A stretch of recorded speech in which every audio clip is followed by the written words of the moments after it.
Hello guys, it's Wednesday. We're playing Feed the Beast. It's Funk plays Feed the Beast, unsurprisingly. Welcome back, thanks for coming. Pleasure to have you as always. What are we doing today? That's the question. Not this, we've done this a lot recently. We're going to give this a break. We're working on bees. Ignore this.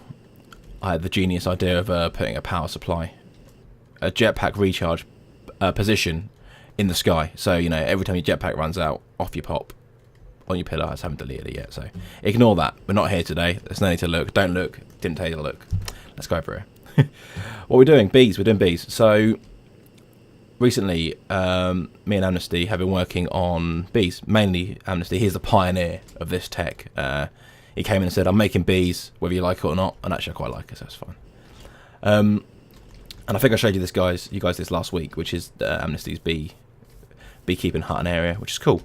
He's gone mad. He's got all the bees. We're trying to go for the raw materials to start with, things like iron, bronze, copper, tin, emerald, diamond, all that sort of stuff. And also we're planning on making each part of the base self-sufficient. So this is going to run off bee power, which would be oily drones, I'd imagine.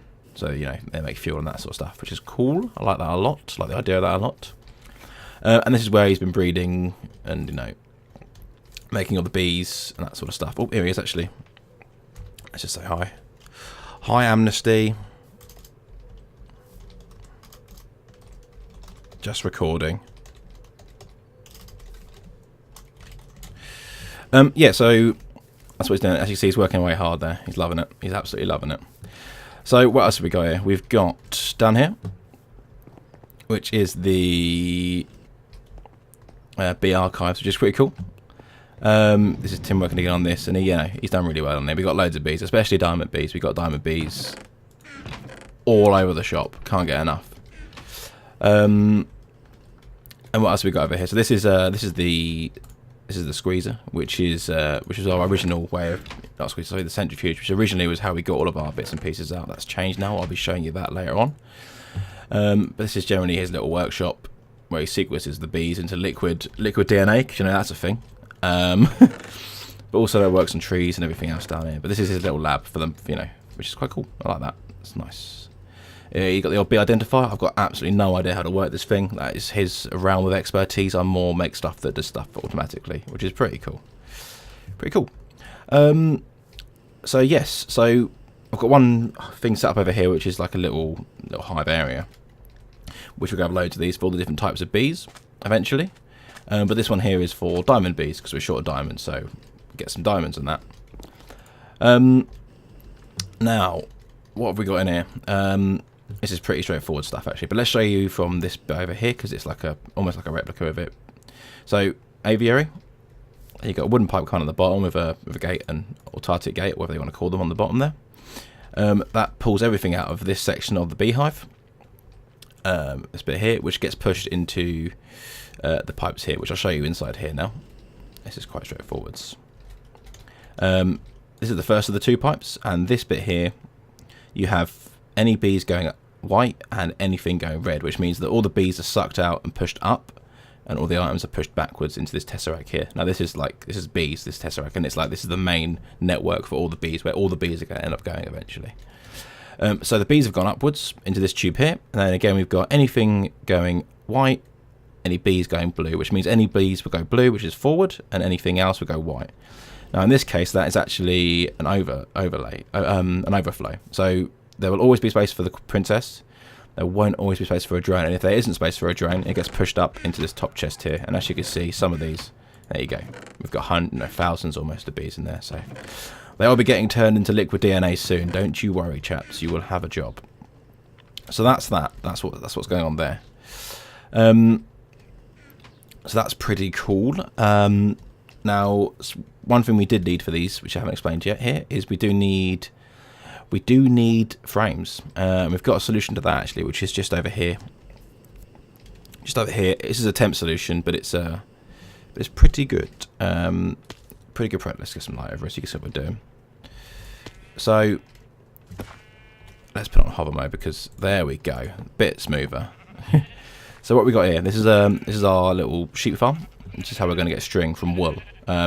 You can do it with Phunkcraft, but we haven't done any Phunkcraft yet, and it would take a long time. So this is a sort of temp thing. Although I'm actually quite liking this, and we may stick to this. So these here are deployers. These are Red Power's answer to automating stuff with items. So you saw what happened there. He got shaved. The way it basically works is these simulate a right click for whatever is inside of the block when it's given a red power, redstone circuit or signal. So as you can see, we've got shears in here. Every time a sheep walks over, we just seen 2, but here's one more just for you know, clarity. This chap here, sheared as you like. There's an obsidian pipe underneath sucking that out, but we'll get to that in a second. So that's cool. That's this design. I've got a better one, but this is our temp one for now. I'll be doing the one maybe today, maybe for next week. We don't know. See how long the time takes to explain all this. So this here, let's do a little quick scrolly thing. This here is the frame producing setup, Mark 1 prototype beta, whatever you want to call it. It's the test one. This here is a melon farm, a bad one, but it is a melon farm. And these things above it are block breakers. So every time a melon grows, which isn't that often, the block breaker breaks the melon and feeds it up into this pipe here, which also carries a redstone signal, so that activates these block breakers. And that redstone signal is from the timer over here, which we'll get to in a sec. So the melons get broken, sucked up into this tube here, and they get pushed around this machine in this pipe here. They follow down here into this auto crafting table where the melon slices are turned into seeds, which is cool. Pumped out by this gate or tartic, whatever, and then goes into the squeezer. Squeezer turns those into seed oil, so because melon seeds make seed oil. I think the conversion rate's like every seed gives you 0.02 seed oil, so it's quite low, but it's not too bad, not too bad. It's enough. That gets pushed out the bottom, comes up here into our carpenter. Carpenter's fed wood. Now that's fed from the M Court building over the other side of the map. The tree farm that sort of goes on top where the trees always grow, which we get a biomass from there. So this is getting its wood from there. Simple thing going on the back here. Sorry about the sheep, by the way. They're very noisy. Now here we have all the wood in here. This is getting fed seed oil, wood to make the impregnated sticks. Now, if you see what happened in here, if there's space in the inventory of this, the wood goes in there. If not, I'm spinning it because I've got. Look at, I mean, we get so much wood from that farm. You know, if we can use it, brilliant. If not, whatever. It's the end of the world. Another gate here, sucking out all the stuff in the carpenter. That goes straight into this chest here, which is full of impregnated sticks.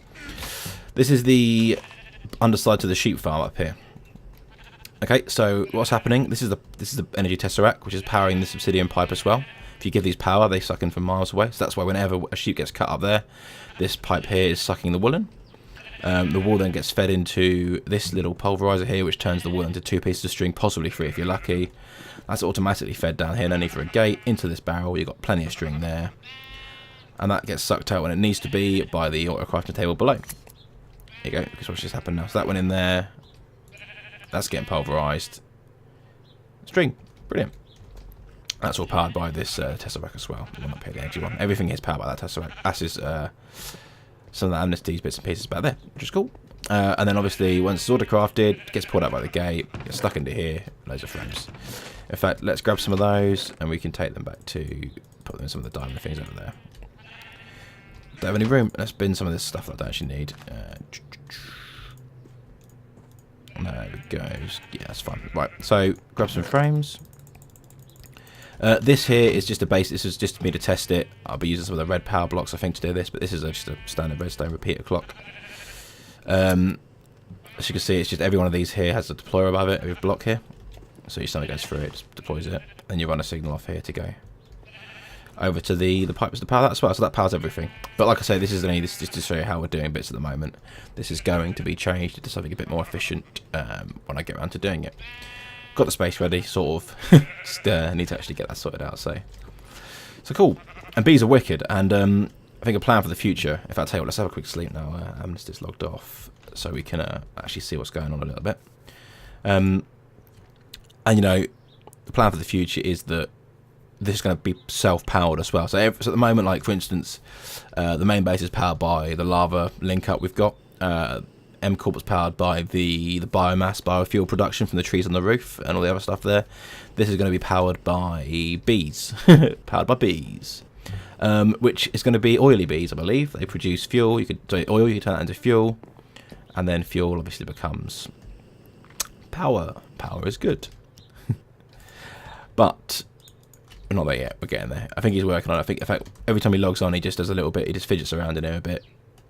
That's the one. He's doing it. He's making it happen. That there is the one. Awesome. So we're getting there. We're really close. We're really close. So you're probably thinking, right then, well, you show me the bees and how he gets the frames and that, but where's this Tesseract taking the bees? I'll show you in a sec. Hint, might be over there, might not be.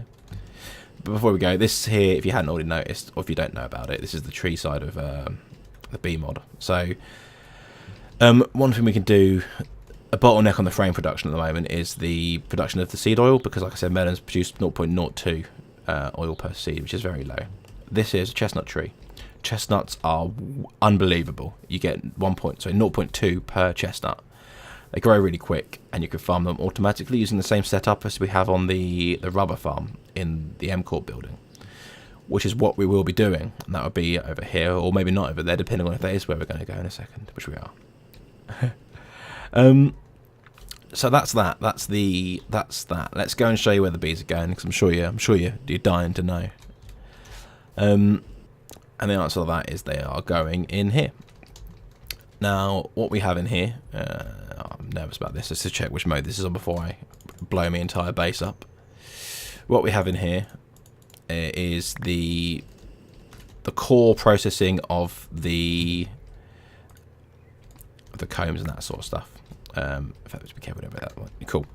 So what happens here? So this Tesseract at the top, this is the bee Tesseract we saw earlier on. So that's on frequency B. So all the bees come to that Tesseract there. Automatically piped out because of the Tesseract straight into this chest here, which is like a buffer, I guess is the best way of putting that. Combs take about 5, 6, 7 seconds to centrifuge with the power levels we're running at. So what I've had to do to prevent multiple combs being centrifuged at the same time and it breaking is the combs get sat in here.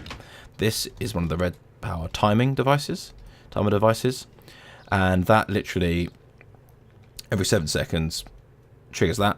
So every 7 seconds a comb gets pushed into this machine here, which means you never get more than one comb at a time. So it's, that's stable. That won't ever, fingers crossed, break because of that. Centrifuge here, as you can see, look at this. It's like I've timed this to do it on purpose. Pumps down. So yeah, comb came through then. That gets pumped in, and if it makes anything here, which I'm hoping it does, this should make something. Yeah, there we go. It's too quick though. That's the beeswax there. So that's getting sucked out by another one of these gates, and this is into the second buffer chest. We've got a much faster timer here. In fact, this is on 0.5 seconds, I believe, and that's just pumping everything that goes into this chest out. So it's at sort of regular intervals. That doesn't need to be there necessarily, but it's just to save. I wanted it to be pneumatic tubes because pneumatic tubes automatically route stuff. They're smart, unlike the Buildcraft pipes. There we go, got there. Which you have to put diamond gates down and do all this. I don't like them. Don't like them at all. Pneumatic tubes, though, awesome. They'll find out where they need to go, and this is where they're going, which is the bee production storage room. I've got a kind of a better name for that. BPD, that would do for now. But I missed out the storage. It doesn't matter. So there's a pipe running under here, runs down here, up this wall, and then out here, and then it goes right on the top of this room here. You can see it here, right on top of the room. At the moment it stops there, but it will eventually go right round when we get all the resources in. Now there are actually a lot better ways to do this, a lot sort of smaller, more compact ways of doing this, but I like the way this looks. I like the way it's sort of quite mechanical. I say that a lot, but I like it. So what's happening? These are filters. They're plugged straight into the pneumatic tube above it, and this is filtered so that any tiny parts of diamond dust will go into this filter, pushed into this chest, and this auto crafting table here turns this into diamond dust. So that goes into the crafting table, sucked out, and that gets stored in this barrel down here for later manipulation. We'll talk about that in a second again. You also get coal from that. This is exactly the same, and then we're going to be having, I don't know, iron, bronze, copper, tin, emerald. So other stuff. You know, there's enough room to get all the stuff I want in here, so that's quite good. The sort of main stuff you get from most things: beeswax, honey drops, pollen. Now, the later plan for this room. So this is obviously, but this is the layout that I want to have and want to keep. So that's cool. Plans for this room. This needs to be turned into honey. I'll probably put that in the middle at some point, and I'll have that going straight into a juicer or whatever it is you need a squeezer for those. We'll also then run down into a tank which will be below, or even to this might run down into a tesseract there, which I'll use to make the biomass, the biofuel over at M Corp, because you know honey's better for that. It's 1.5 times as good as water for production. So you know, the more you can get out of the saplings, the better. That's always what we want. Something else we're going to have is one of these rooms over here. We've got 2 extra rooms here. One of these is going to be for the frame production room we talked about a minute ago. We have a big chestnut tree in the middle, and it'll have the sheep around the edge and that sort of stuff. So that's going to be over here. This room here is going to be the what's the best way of putting this? This will be the blast furnacing room, and also where we produce gunpowder. And what will basically happen in here is, you know, we have the gunpowder set up when we get the bees ready, so the bees are making gunpowder and sand, or even have some cobblestone which is being macerated, so it makes sand and that sort of stuff. Make the gunpowder, then turn that into industrial TNT eventually, and then I'll have maybe a computer frame in here where this torch is possibly just there. Imagine that's a computer, and you'll come in here and you go, right, I want to make. You'll go typey, and it will say I want all the diamonds to be siphoned into the blast furnace over here, and that will literally siphon all the diamonds through, possibly in pulses of 3, so that I always get the right amount. You know, there's never leftovers in the blast chamber. And that's the same with everything. I mean, some of this stuff doesn't need to be, you know, that doesn't need to happen too. I'm toying with whether or not this will become diamonds or stay as coal dust. It's something to think about. Don't know. Coal's handy, but it's not coal. It's coal dust. I don't know. We'll think about it. See what goes on. But that is the plan for that.